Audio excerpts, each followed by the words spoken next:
Assalamualaikum warahmatullahi wabarakatuh.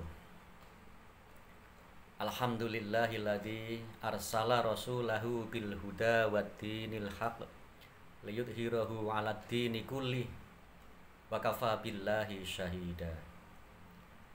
Asyhadu an la ilaha illallah wahdahu la syarikalah wa asyhadu anna Muhammadan abduhu wa rasuluh.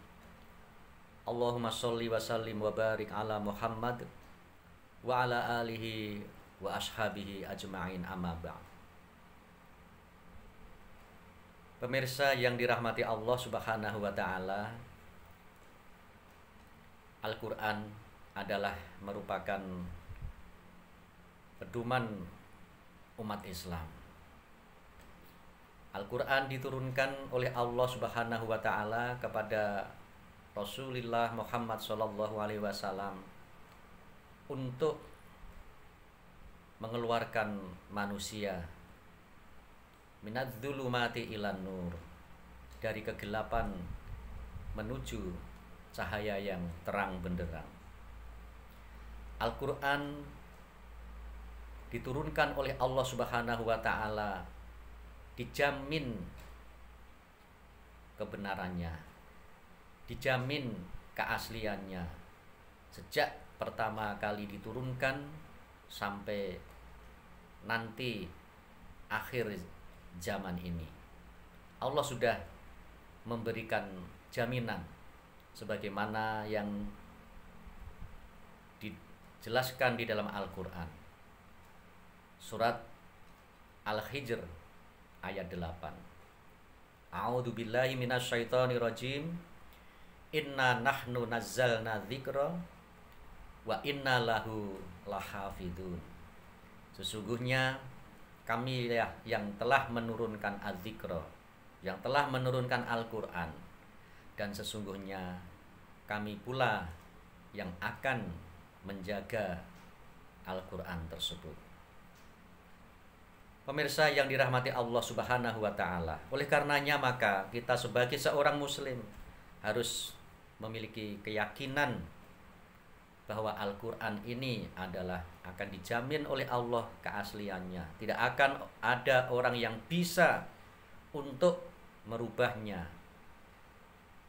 Meskipun sudah beberapa kali ada upaya untuk menandingi Al-Qur'an, maka tidak akan bisa dan tidak akan berhasil. Oleh karenanya, pemirsa yang dirahmati Allah Subhanahu wa taala, kita harus menjadikan Al-Qur'an ini sebagai pedoman hidup kita. Nah, untuk bisa menjadikan Al-Qur'an sebagai pedoman kita sebagai seorang muslim, maka kita harus bisa berinteraksi dengan Al-Qur'an tersebut. Sebagai seorang muslim, maka sudah seharusnya memperbanyak berinteraksi dengan Al-Qur'an.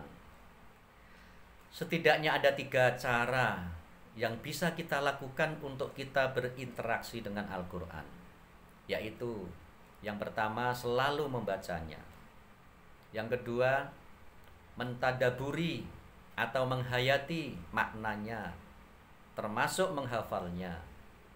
Dan yang ketiga adalah mengamalkan isi kandungan Al-Qur'an sesuai dengan kemampuan kita. Pemirsa yang dirahmati Allah Subhanahu wa taala, mari kita perhatikan satu persatu dari 3 hal tersebut. Yang pertama, cara kita berinteraksi dengan Al-Qur'an adalah dengan membaca Al-Qur'an tersebut. Seorang mukmin harus yakin bahwa membaca Al-Qur'an saja itu sudah termasuk amal yang sangat mulia dan akan mendapatkan pahala yang berlipat ganda. Membaca Al-Qur'an, baik mengetahui artinya maupun tidak, adalah termasuk ibadah, termasuk amal soleh, dan akan memberi rahmat serta manfaat bagi yang membacanya. Akan memberi cahaya ke dalam hati manusia, dan juga akan memberi cahaya kepada keluarga atau rumah tangga. Rasulullah Shallallahu Alaihi Wasallam bersabda, yang diriwayatkan oleh Baihaqi dari Anas, yang artinya hendaklah kamu beri nur atau cahaya rumah tanggamu dengan sholat dan dengan membaca Al-Quran. Sementara di dalam hadis yang lain yang diriwayatkan oleh Daruqutni, yang juga diriwayatkan dari Anas, Rasulullah Shallallahu Alaihi Wasallam bersabda, perbanyaklah membaca Al-Quran di rumahmu. Sesungguhnya di dalam rumah yang tidak ada orang membaca Al-Quran, akan sedikit sekali dijumpai kebaikan di rumah itu, dan akan banyak kejahatan, serta penghuninya selalu merasa sempit dan susah. Pemirsa yang dirahmati Allah Subhanahu wa Ta'ala, di dalam Al-Quran Allah Subhanahu wa Ta'ala berfirman, innal ladzina yatsluna kitaballah wa aqamus shalah wa anfaqu mimma razaqnahum sirran wa alaniyatan yarjuna tijaratan lan tabur.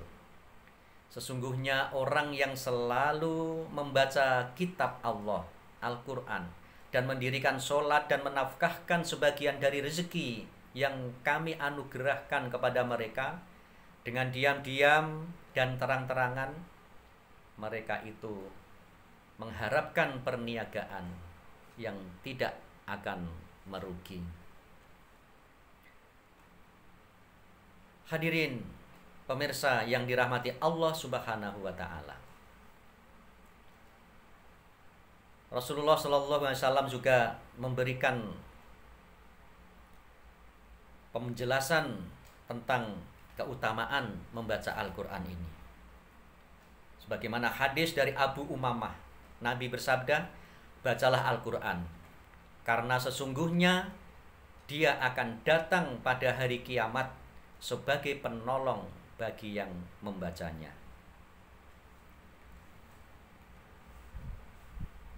Dan dalam kita membaca Al-Quran, hendaklah kita membacanya dengan bacaan yang tartil, sebagaimana Allah memerintahkan di dalam firman-Nya, warattilil Qur'ana tartila, dan bacalah Al-Quran itu dengan perlahan-lahan, dengan tartil.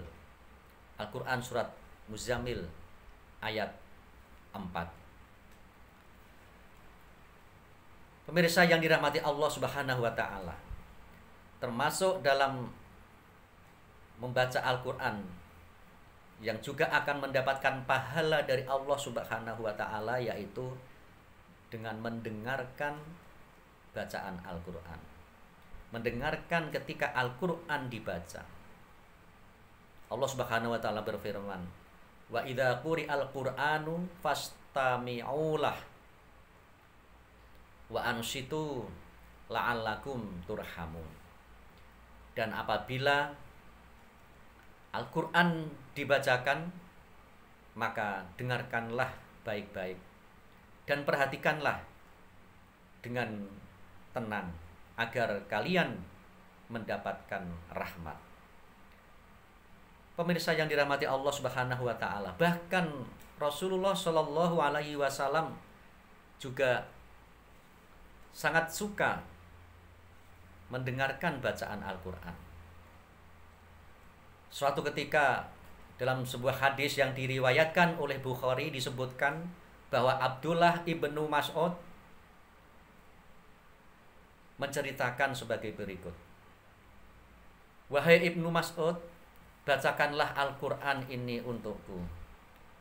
Lalu Ibnu Mas'ud menjawab, mengapa aku yang membacakan Al-Quran ini untukmu, wahai Rasulullah?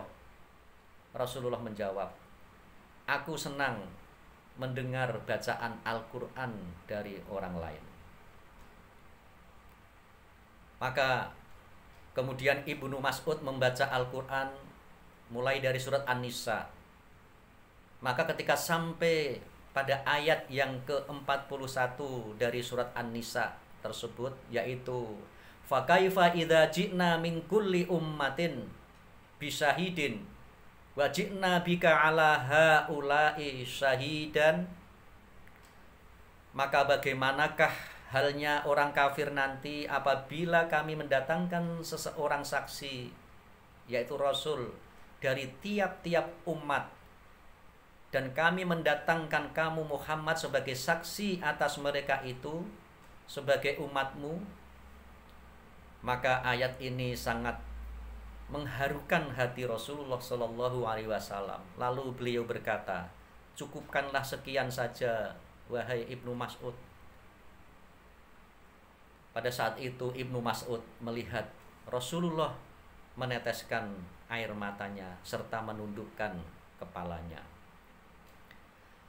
Pemirsa yang dirahmati Allah Subhanahu wa taala. Jadi membaca dan mendengarkan bacaan Al-Qur'an itu adalah memiliki pahala yang sama bagi yang membaca maupun bagi yang mendengarkannya. Pemirsa yang dirahmati Allah Subhanahu wa taala. Selanjutnya yang kedua, cara kita berinteraksi dengan Al-Qur'an yaitu dengan mentadaburi Al-Qur'an. Seorang mukmin seharusnya tidak hanya sekedar membaca Al-Qur'an, tetapi harus juga berusaha mengetahui arti dan makna dari Al-Qur'an tersebut. Diriwayatkan juga dari Ibnu Mas'ud, Rasulullah Shallallahu Alaihi Wasallam bersabda, barang siapa yang ingin mendapatkan ilmu orang-orang terdahulu dan orang-orang yang akan datang, maka hendaklah ia menelaah atau menghayati Al-Qur'an. Jadi di samping kita membaca Al-Qur'an, mendengarkan bacaan Al-Qur'an, kita juga harus mengetahui isi kandungan makna dari Al-Qur'an tersebut agar kita nanti bisa mengamalkan isi yang terkandung di dalam Al-Qur'an tersebut. Pemirsa yang dirahmati Allah Subhanahu wa taala, dan yang ketiga, cara kita berinteraksi dengan Al-Qur'an yaitu dengan mengamalkan Al-Qur'an. Muhammad Al-Qarzi mengatakan, seseorang yang menerima berita Al-Qur'an seakan-akan ia diajak berdialog oleh Allah. Ia akan membacanya seperti seorang hamba membaca surat dari tuannya yang tertulis untuknya, sehingga dia akan memikirkan dan melaksanakan perintah majikannya tersebut. Untuk itulah sebagian ulama berkata, Al-Qur'an ini adalah kumpulan surat yang datang kepada kita dari Zat yang Maha Mulia.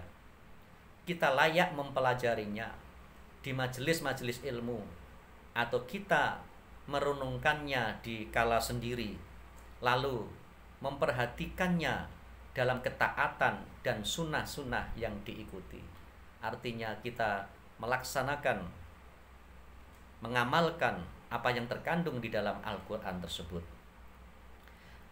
Diriwayatkan dari Ibnu Abbas, Nabi bersabda, siapa-siapa yang mempelajari kitabullah Al-Qur'an, kemudian diamalkannya isi yang terkandung di dalamnya, Allah akan menunjukinya dari kesesatan dan akan dipeliharanya pada hari kiamat dari siksa yang berat. Hadirin yang dirahmati Allah Subhanahu wa taala, demikian yang bisa kami sampaikan pada kesempatan kali ini. Mari kita senantiasa berinteraksi dengan Al-Qur'an, yaitu dengan cara membaca dan mendengarkan Al-Qur'an, dengan cara mentadaburi Al-Qur'an, menelaah isi kandungan Al-Qur'an, dan dengan cara mengamalkan isi kandungan Al-Qur'an semampu yang kita bisa. Yang penting kita laksanakan dengan kontinu dan istiqomah. Mudah-mudahan Allah menjadikan Al-Qur'an ini menjadi rahmat bagi kita semuanya. Amin ya rabbal alamin. Demikian, kurang dan lebihnya mohon maaf. Wabillahi taufik wal hidayah. Wassalamualaikum warahmatullahi wabarakatuh.